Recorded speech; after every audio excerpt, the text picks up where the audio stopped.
So I have got an airplane to catch. I'm gonna try to catch it like this, really. I got a ticket to go to Belfast in like 2018 and 1918, and then we got the COVID, and so I finally used my my thing, my COVID, my voucher, my Aer Lingus voucher, and I'm flying into Dublin in the morning. I got leave at 8 o'clock tonight, flying in the morning, and take a bus into to Belfast. I'm gonna be in Belfast for a few days, and I'll be sending some updates from there because I'm going to be talking a little bit about my favorite person, John Hume. So that'll be really really cool. So today's a bit of a weird conversation because it was I was planning on going back to Galatians today.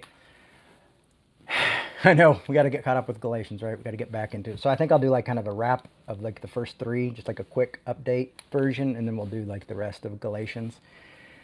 But today I want to talk about some things that have recently come to my attention about some books that are coming out in kind of a way that I think like a weird thing as we become diverse and as our politics continue to divide us, which I don't think they should. I think we should all realize that it's not about blue or red. It's really about helping us all livable wages. I think healthcare for all should be a priority also. Rent, affordable rent and things like that, the basic needs of humanity should be part of what our politics are.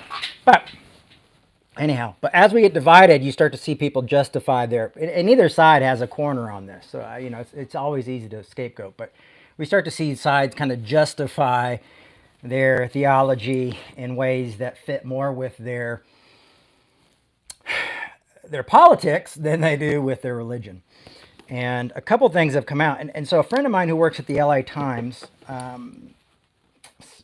who's been a long time part of Revolution since we were in Brooklyn, and I think he worked at the New York Times then. I don't even know if the two are connected. They both have the word Times in them. But he he sent me these kind of he sent me a couple of links. I was like, "Can you believe these books are coming out?" And I'm sure he had something to do with it because when the pastor came up and asked President Trump to show compassion and stuff towards the people that are being you know deported in the LGBTQ community and stuff like that, and then people said somebody came out and said the sin of empathy, which I was like, that's hilariously crazy. I've never even heard that before, but I guess it's a thing that's starting to happen with some of our more conservative brothers and sisters in the church. And I mean, when you think you've heard it all, I mean, that one really, I was like, what?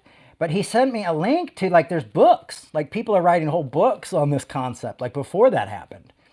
One is this, I think her name is Allie Beth Stuckey, and she wrote something called Toxic Empathy. I haven't read these books full closure, full closure. But I kind of got some of the gist, and the gist makes me a wee bit nervous. And I guess maybe toxic empathy would be more for the person, I think, giving empathy, because they might get too caught up in someone's life. And I don't think empathy is some sort of magic, like, I'm an empath. I feel everyone's thing. It's not like you have the force. I think it comes from growing up in probably a hostile household and around people where you have to walk on eggshells, and you've so learned to read people's expressions and thoughts and sighs and movements and words and things that you're just ultra aware of where people are in their feelings, if they're sad, if they're angry, if they're disappointed. And so you've become really good at reading people, and you have this kind of idea. But also we look at empathy as like sympathy, where you feel sad for someone, but with empathy you feel sad with someone, and you feel their pain. So there's this book called Toxic Empathy, and then there's this other guy got a book coming out. I don't know if I got his name right, but Joe Rigney, and it's called The Sin of Empathy. And honestly, these kind of things blow my mind that people would go after empathy, and I rarely like go in and be like, I've found some theology that I think is really, really bad and really dangerous. But this is a type of theology that I think is really, really bad and kind of dangerous. And I'm usually just kind of like don't even. I mean, there's a lot of bad theology out there. If you try to spend all your time doing that, you'd be on doing this stuff all the time, talking about the other people's theology, and I'm not a big fan of that.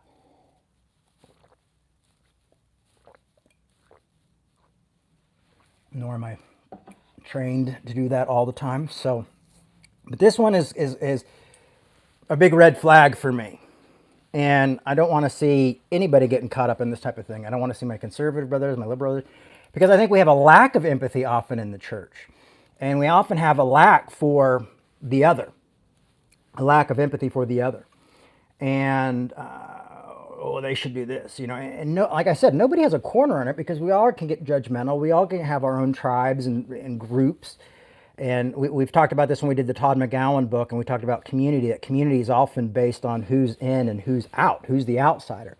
So often we have a hard time empathizing with the others. And sometimes I get that. There's sometimes where people believe certain things, and I go, how do they believe that? You know, how does that make sense to them to be along with this kind of tradition and this idea? But then, of course, when you start to study biblical scholarship and you realize that how diverse the Bible is put together, you know, and you have things that are forgeries in the Bible and things like that, you know, and I think it can be easy, and often we see it through our own lens and our own life experience. But this one is something I worry quite a bit about, is this idea of the sin of empathy that I keep hearing.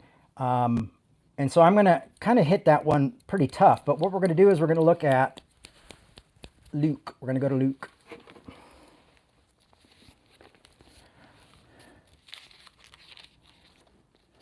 Don't forget to like and subscribe. My son always reminds me to say that. Now, I'm going to Ireland, and my kids are going to, their mom's taking them to Disney, which I'm so excited. I'm kind of bummed that I don't get to go, but I'm so excited for them, and I think their mom will do a great job. And that's tough, you know, two kids, 7 and a 9-year-old. That's a lot to take in. Where am I? Look at Matthew, Mark, Luke.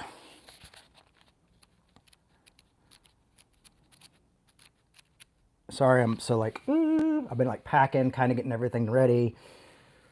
You know, flying internationally, you got to get there like so many hours ahead of time. I just found out that I'm taking the train there, but the train's having construction, so now I have to like either take the train and then get on a bus and then take it to another train, or do I take a car? So I'm trying to figure all that out. So I'm a little bit scattered when it comes to that. But here in Luke 10, I'm at 7. Jesus tells a little story. And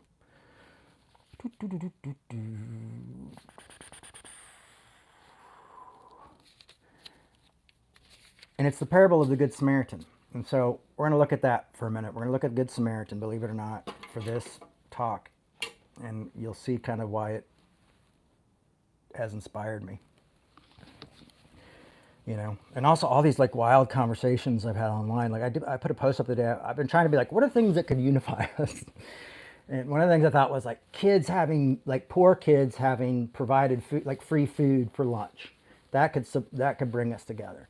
And so I was posting this thing. I'm like, you know, hey, we're all giving each other a hard time, but what if we focused on something like this? And I'll tell you what, I was really shocked. There's a lot of people who don't think kids deserve to have food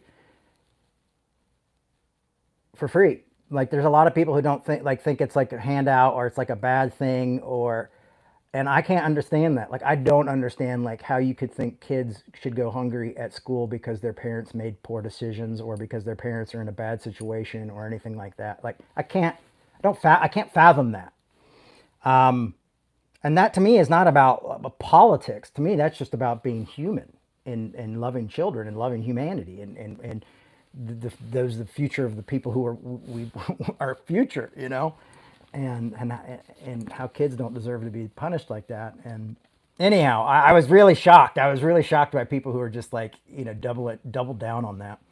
And I've had some interesting conversations with folks like that. And what I wonder is, when I think about these types of books, I wonder if like these are the type of books that are going to be put in people like that's hands, and they have the sin of empathy or that type of thing.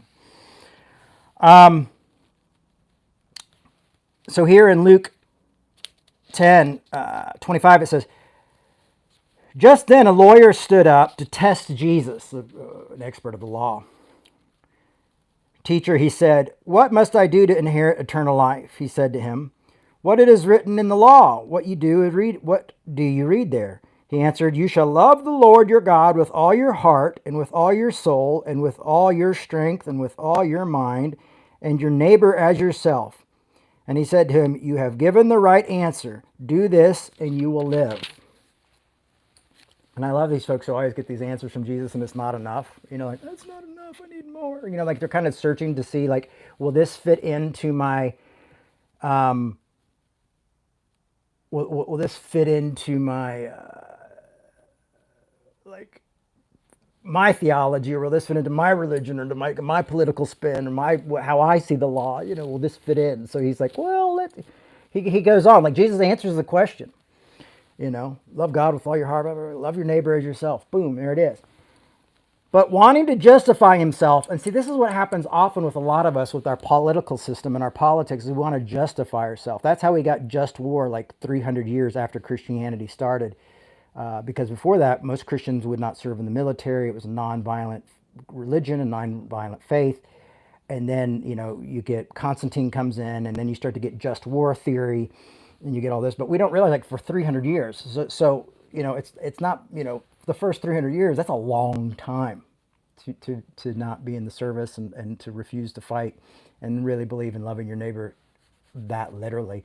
And then be like, well, I think we can kind of move that around and kind of justify it in different ways, especially if the government's going to get involved. And so that's what happens.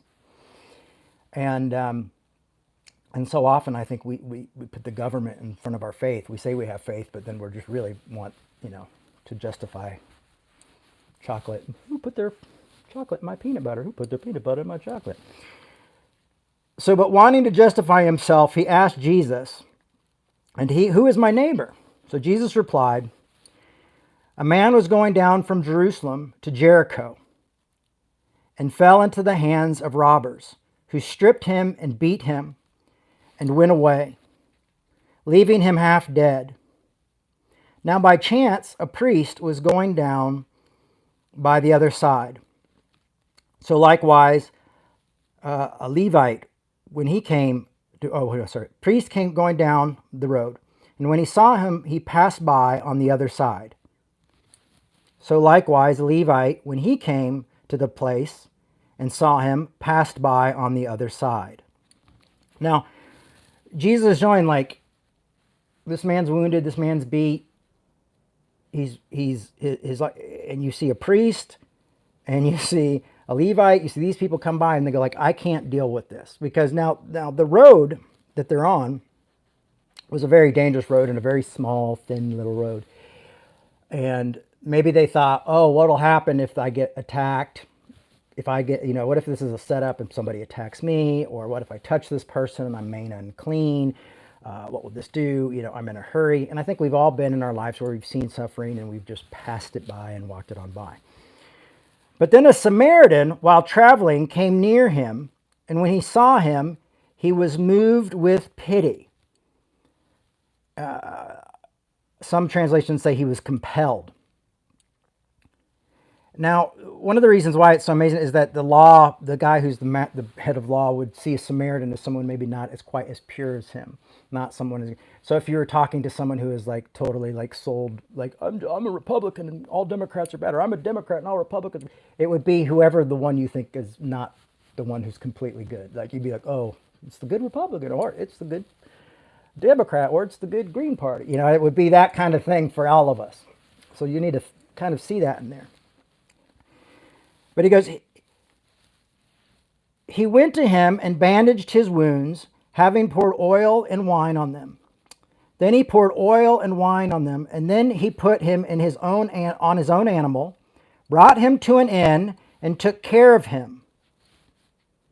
The next day he took out 2 denarii, gave them to the innkeeper, and said, take care of him, and when I come back I will repay you whatever more you spend. Which of these 3 do you think is his neighbor, to the man who fell into the hands to the man who fell into the hands of the robbers. And the law guy goes, the one who showed him mercy. And Jesus said to him, go and do likewise. Now, for me, there's so many things right here that you see happen. You see he helps take care of their wounds. So he's helped healing the person. He's helping them medically. He's paying for them for a place to stay, a roof over their head, and saying, hey, I got everything covered. What's happened? I literally had today, I was having this argument with somebody about healthcare and stuff like that. And he's like, we should just, the trust in the church and your community should take care of all that stuff. And I'm like, well, what if I got to get a colonoscopy again. My mom died from colon cancer. And I'm like, so who would do that? I said, what, am I going to go to the doctor? Am I going to go to the church and ask them to help pay for my colonoscopy? And no, and I was like, would I go to like the community? He goes, why would you expect someone else to pay for your colonoscopy? That's ridiculous.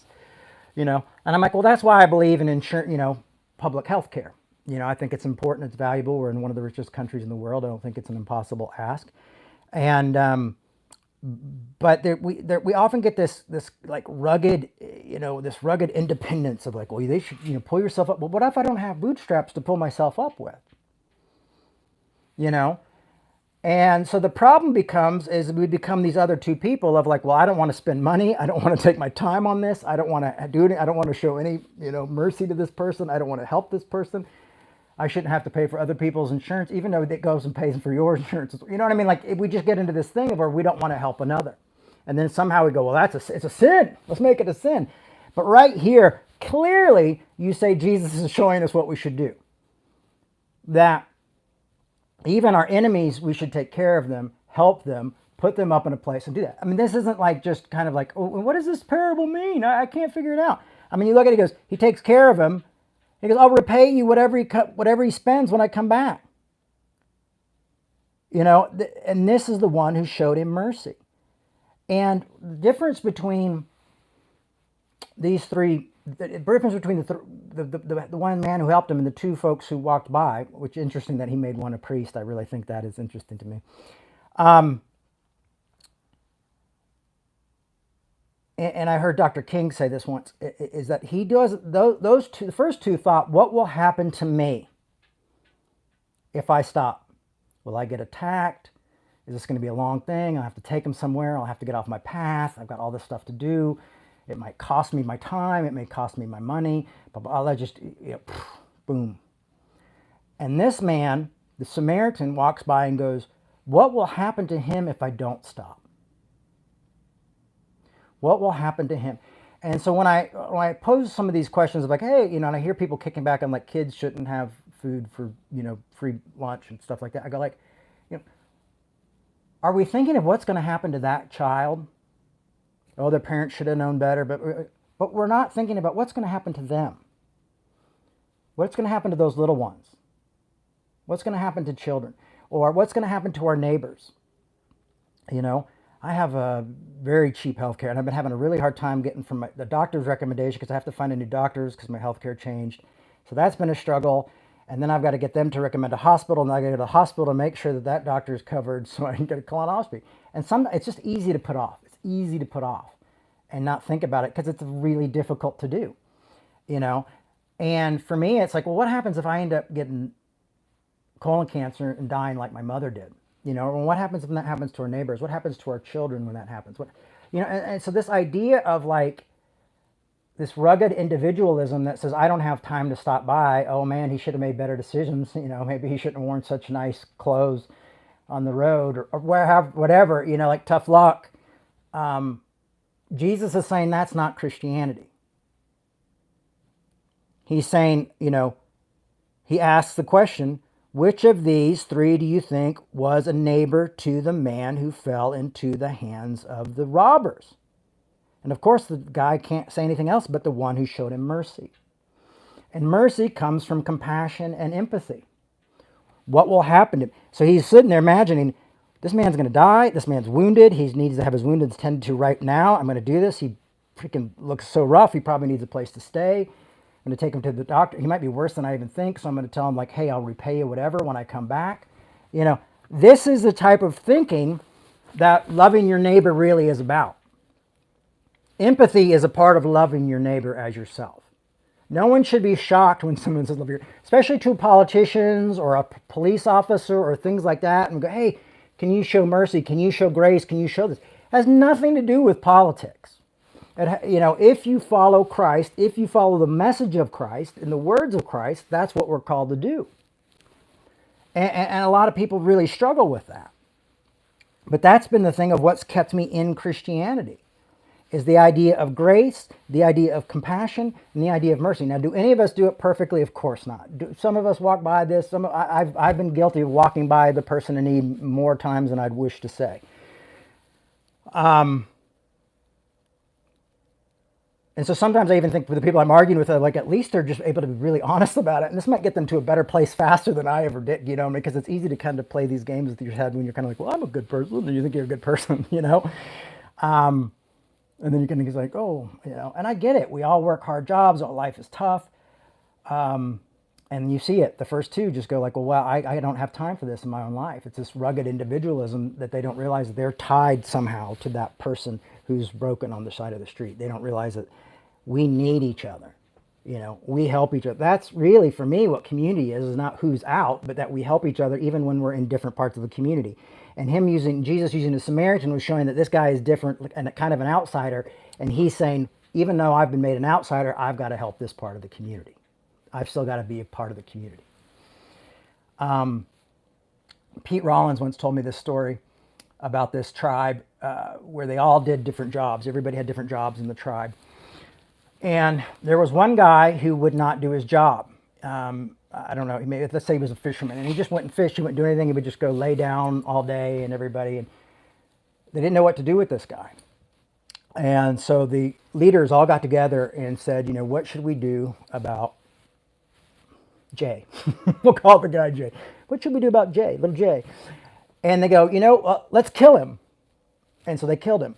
Now, I remember when Pete first told me this story, I was shocked. I was like, what are you talking about? And he's like, the point is, because we were having a conversation, we were having a tough conversation. He's going, sometimes the easiest way to do is either cut somebody out of your life, basically kill them as they don't exist, rather than confronting and say, hey, we need you to pick up the slack. Hey, we need you to do more. So sometimes even that's the hard work of saying, hey, we need more good Samaritans out there. We need more people doing this type of work. We need to help each other more. This rugged independence is not Christianity. I mean, it might be the politics you like and you follow. That's great, but that's not really following Jesus. And a lot of these people are very, follow. You get so pumped about like religion and rules and it's like the very basics then get lost. And I see the same thing that happened with this teacher of law who said, but wanting to justify himself, he asked Jesus, and who is my neighbor, And I think we all ask that. It's like putting an asterisk by grace, we all know it. But who really is my neighbor, to see how we can get out of it. I want to give you a couple more examples of why I think empathy is loving your neighbor as yourself, why it's the basics of Christianity. And I have some of Paul's verses here, but I decided let's just go pure Jesus, because you could say, I know a lot of people are like, I don't really like the Apostle Paul, but I'm a Christian, All right, so in John 13:34, Last Supper, Jesus looks at his disciples and goes, I'm going to give you guys a new commandment. And he goes, I want you to love each other. I want you to love each other like I love you. Just like you heard the story. This is how Jesus loves people. And by your love for one another, people will know that you belong to me. So when people see Christians going like, well, I don't think kids deserve school lunches, or I don't think, people deserve to be able to go to the doctor, and why should I have to pay? Why should I help sick people?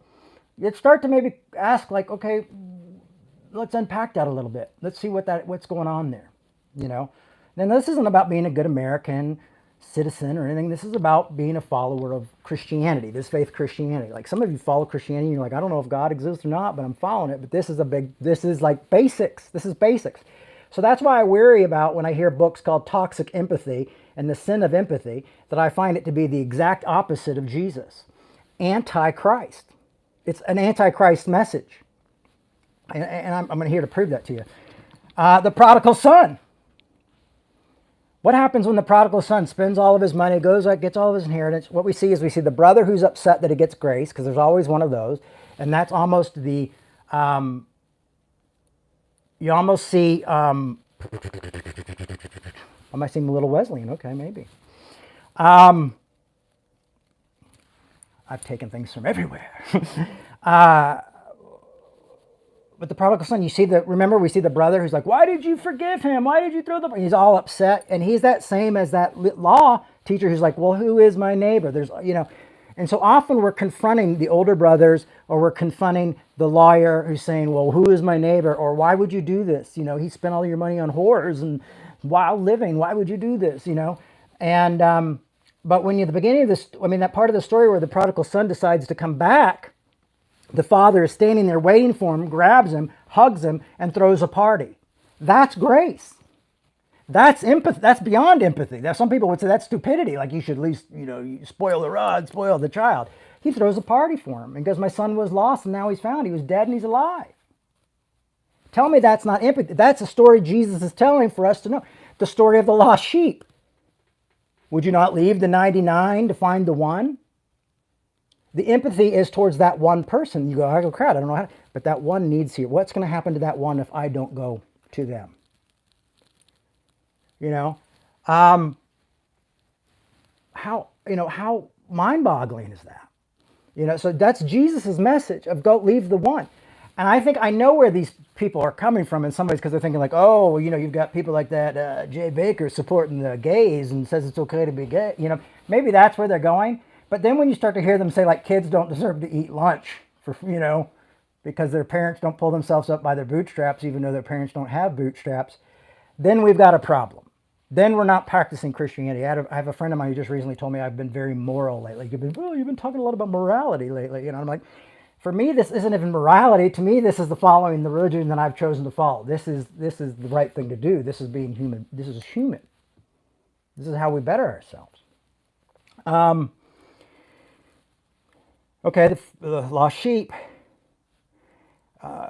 Jesus on the cross. My God, why have you forsaken me? But what's the last thing Jesus says on the cross? As he's sitting there, beaten, dead, bruised, lost everything. Everybody's abandoned him. And what does he say? Father, forgive them, for they know not what they do. Forgive them, for they know not what they do. How is that not empathy? How is that not toxic empathy? Hey, all these people just hung me up to a piece of wood and beat me to death and nailed me to this thing and mocked me, took all my clothes, all my people have abandoned me. But, forgive them, for they know not what they do. Now, this is all of us progress, not perfection. None of us can be perfect at this. But what I'm trying to show is, like, if we're Christians, we call ourselves Christians and we follow the Christian tradition, this is empathy. This is it. Now, I'm not saying you have to do this to get into the gates of heaven or anything like that. We're not talking about that. We're talking about living life on life's terms here, the kingdom of God on earth right now. And people who say, well, I follow Jesus, but then they say, but I don't think those people deserve this. I think that's why Paul says in Galatians, there's neither male nor female, no Jew nor Gentile, slave or free, because he says identities, you can't just choose who you want to help and who you want to love by. They're identities. Jesus is showing that by talking about the Samaritan and showing, look at these other guys have two really good identities, the people we respect, but this other guy, you don't respect as much, but look, he does the right thing. He's the one who's right. Some say that the reason that the lawyer says the one who showed him mercy rather than the Samaritan is because that lawyer hated Samaritans so much he didn't even like to utter their name. I don't know if that's true, but it's cute, right? Yeah, I told somebody that I wrote on my I don't really know how to do what's the new strands, is that what it's called, the app, or is it String or something, the one that the Instagram, Twitter type thing. But I put on there is empathize boldly. Not even done yet. Jesus said, in Matthew 25:40, as you choose to the least of these, you do to me. Threads, it's called Threads. Thank you. As you do to the least of these, you do unto me. And he talks about visiting the prisoner. He talks about the hungry. And someone would lately, I was using this in a disagreement with someone.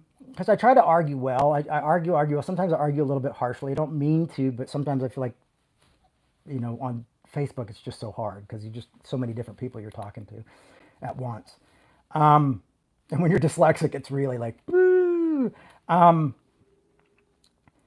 then they're like, well, they wasn't talking about prison, or it wasn't talking. I'm like, no, this is who's taught the least of these. Like when people see us going like, yeah, we support getting rid of the visitors and the strangers and the illegals, and you hear them people saying, you're going like, is that really Jesus, or is it that you just are saying, hey, I'm more comfortable with my politics than I am my faith? Those are questions we have to ask. We have to ask ourselves and we ask each other, and try not to do it in a way that's tearing them apart. But this talk today might be a little bit harsh. I'll give you that for the folks that I think use this type of toxic empathy or the sin of empathy. That kind of thing to me, like I said, is antichrist. It reminds me of Isaiah 5:20, where it talks about you say what is good is evil and what evil is good. It's that type of thing of like I don't get it. And Matthew 5:43, Jesus, what did Jesus say? Jesus, love your enemies. To kind of those who persecute you. That's Jesus. Then you think of Corinthians 13, what Paul says about love. And you think about 1 John and what that says about love. The woman at the well. People want to focus on one or two things of what Jesus says. Probably the woman at the well was unable to have children. And it's probably why she ended up with so many different men, because she was seen as being worthless and not being able to bear children. That was probably the thing. Everybody wants to make like, oh, she was a, loose woman. We've got to really undo that type of thinking, especially in Christianity. It's not likely that was the issue. So here's the thing: is like, the woman at the well. What does Jesus? Jesus tells her everything about her and uses her to be the first witness to all the Samaritans. The one to go, she's the first one that goes and tells everybody the Messiah and who the Messiah is and introduces them to the Messiah. That's who Jesus uses. Yeah, Jesus tells everything about her, and then he's like, but you're going to be used. People are going to talk and remember you forever. And those are people who are like, oh, they just want a handout. They just want this, this is the thing, is like our lack of compassion is showing, it's like if you had to go to court to be tried as a as a Christian, would you be found guilty? I heard Pete Rollins once say that. And that's the question. Is like, would you be found guilty?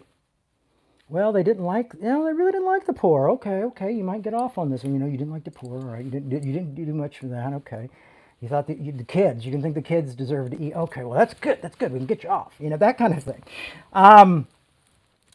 Why did Jesus weep in John 11:35? Because he felt empathy for all the people who were and sad and mourning. He wept with them.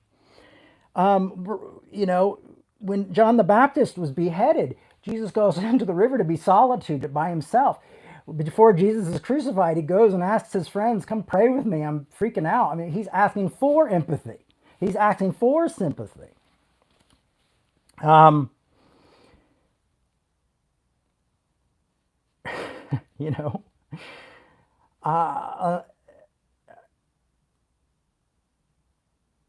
I think this type of thing of when we use words like saying the sin of envy, that's the thing that's a religion killer. That's a Christianity killer. And that's why people don't want anything to do with it and think we're a bunch of hypocrites. That's why, Gandhi was like, I like your Jesus, but I don't like your Christians,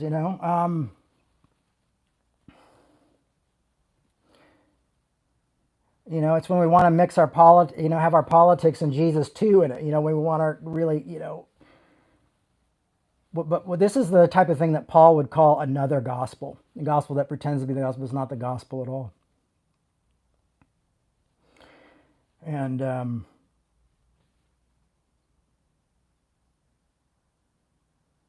we've got the Pope speaking out to our vice president saying like, no, that's not what the faith means. The faith isn't like you focus on your group and then another. He's like, it's all people are covered. Me and the Pope don't always agree on everything.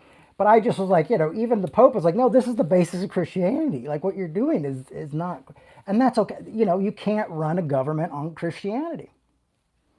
But also I think that should make us all a little bit rebellious, a little bit anarchy, a little bit, interesting, a little bit independent, a little bit different thinkers, and constantly challenging ourselves of how far we're willing to go with politics.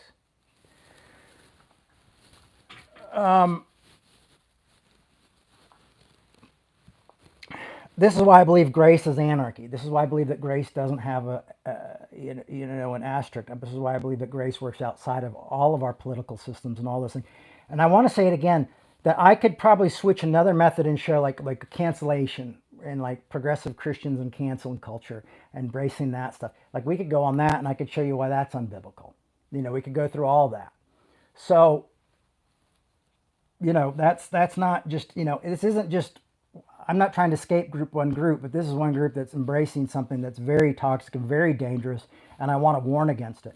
Matter of fact, I would say, like, if you can find out who the Joe Rigney guy writes his books on, and who this Ali Beth Stucker's toxic sympathy, I mean, you can write their freaking book companies and say, listen, what is this? What are you printing? This seems dangerous. So remember, but the right don't have a corner trying to fit Jesus into their ballot box. They don't have a corner on that. This is why I love the Poor People's Campaign, because it brings people together for all different politics and different ideas, and it's just the need to say, hey, basic needs for humanity. And I think that's a great way to live your faith, to be honest with you. Because, or we could talk about the left support of war and things like that, and then the right, we could go on, we could use examples all day of different groups. So this isn't me trying to scapegoat a group. This is me just confronting something that I find to be very concerning when it comes to Christianity, and very much the enemy of grace, and very much the enemy of I'm very much an anti-Christ message, and the enemy of the message of Jesus' words and following Jesus. It doesn't seem to add up for me. I remember years and years ago, there was a book that kind of said something like this, but it was called Be Intolerant, and that was by James Dobson's son. I can't remember his first name anymore, but so I ended up doing this big youth specialties thing, which was this huge evangelical youth leaders come together, and I talked about the tolerance of Jesus and the tolerance of the Christian faith, because I thought this idea of telling people to be intolerant, or not to be empathetic, or not to be sympathetic, or not to have love, even injustice. We've got to have justice. But justice without love can be cruelty. But love without justice can just be sentimental. So it's not that we don't stand and talk to the truth. Obviously, I'm talking the truth about certain people who believe a certain thing. So this isn't an anti-justice message. There's lots of justice in this message of saying this has got to change. We can't just justify, our sin and patriotism, because I think the sin of patriotism, patriotism has become like the new idol. Politicians have become idols. Political parties, I said, you've got a golden donkey and a golden elephant, with an eagle in between, a golden eagle in between. We got to be careful of that. Those are my thoughts today on this.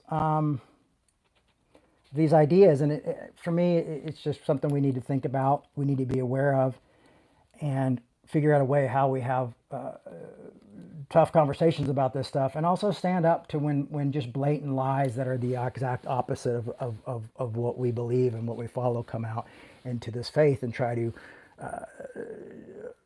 really make the faith toxic. It's so funny, the toxic empathy, that's toxic itself. That pollute love, that pollute grace, that pollute hope, and that steal that from people. And always a way of trying, how can we have better control over people, and one of the people's books, it was like how the Christian left is taking, it's like, no, we shouldn't be so divided as Christians. We should have an allowance to be like, okay, when I was growing up, I remember there were parents who were progressives and Democrats, parents, conservative, and they came over to our family and they would all laugh about that stuff and talk about it. And my mom was like, we just love everybody, blah, blah, blah. And now it's just like, there's this line of this has to do with your faith. It's like, it'd be like saying, well, I have to follow Rome because Rome is the only true faith. City, it just doesn't add up. I think this is why I like punk rock, is because you have to speak truths and hard truths sometimes. And I don't want to rebel about this stuff. This stuff scares me. I don't want to hear stuff like this. You know what I mean? It's like as soon as you think like, oh, well, I've seen the worst of legalism, then you get something out here, you know. I'm waiting for them to start writing like the sin of grace or the sin of empathy, you know. I mean, the sin or the toxic grace or something like that, you know. So this is kind of my soapbox for us. But how we love others and how we treat others, to me, that has more to do with even Paul Tillich talks about this, is that love in our lives shows more of God in our lives than anything else. Like he said, there's atheists who love greater and show love, and they have more of God and more of the fruits of the Spirit in their life than any Christian, because they have that love. And that love is the sign of God. And I agree with that, because he also says that sin is separation. And so when you start people saying like, well, empathy, you know, it's toxic, and they're just using an excuse to say, how can we separate from the most hurting, the most needing? How can we justify our judgments? So I think this is important for us to look into that. Mark Lowry's been a friend of mine for years. Interesting, cool guy. I watched some of his stuff the other night, and I hadn't seen his comedy in a long time, and it came up on my Instagram, and I hope he posts more of it, because it was really funny. Like it was kind of dark, and it was really funny. I was like, man, that guy just stays on the edge. It was pretty cool to see. You know, he's a Southern gospel guy. I grew up with a lot of Vestal Goodman was like my grandmother growing up. She was closer to me than my own grandmother, so I called her Granny. She was wonderful. Anyway, that's the talk for today. I am going to call a car, and I think I'm going to take a cab to the train station, so I don't have to take the bus, so I don't have to take the train and a bus, to the other station where the train goes all the way to the airport. Go to the airport and take my red eye to Dublin, and I'll be hanging out with Peter Rollins tomorrow. Maybe we'll do something here with him. Maybe I can convince him to chime in and say something for us maybe next Sunday.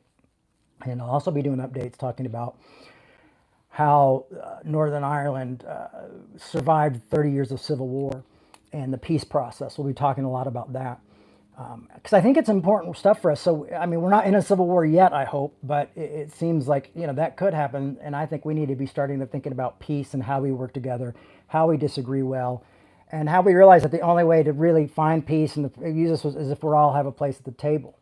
You know, it's excluding others and then looking for reasons to justify excluding them is just not going to work. You know, like there's a lot of, like, even these people who write the books, they have a right to be in America. They have a right for free speech. They have a right to say this, as much as I have a right to disagree with that, you know. But let's maybe, you know, got to work hard on changing things. But I just thinking of it in a very different way, you know. I don't know what that way is, but to me it's love and grace and compassion. And, you know, if it is morality, it's the morality of love and compassion and grace, because God knows I'm a mess a lot of the times. I love you all so much. I appreciate you all so much. Thanks for showing up so late. Sorry this was so late today. I needed to get some rest if I was going to do all this traveling. Revolutionchurch.com is our website, and you can support us there. It's so funny. Every time somebody's comment comes up, it comes up right next to my son's Garfield fisherman, and I keep thinking everybody has. I'm like, did everybody get a Garfield fisherman emoji? No, it's right there. You can help support us, and that's how we survive, through your donations. We're a non-denominational church, and you can make a non-denominational tax deductible support by donating to Revolution, going to revolutionchurch.com. This is my living. I also do some house painting and things like that. It's a little bit slow right now, so your support really, really does help right now. Keep the lights on, keep the work going, allows me to do the studying and deal with these things. So that's revolutionchurch.com. You can go there. We have Venmo and we have PayPal, and both are tax deductible donations. And that's how we do this work, and hopefully to continue to do this work and eventually get even more organized and do more, because I really feel passionate about this time, and we've got a lot of work to do to see humanity and to kind of work through this time of division. And, you know, how are we going to be the peacemakers? Blessed are the peacemakers. Well, how are we going to do that? You know, because it's not going to be easy. And it's going to require justice. It's going to require, but it's also going to require love. So let's try to do that together, because I can't do it on my own. I need you to help me, and I want to help you do it. And revolution has always only been as good as the folks who are involved with revolution. So thank you all again. Love you a lot. And I will see you on the other side of the pond. Bye-bye.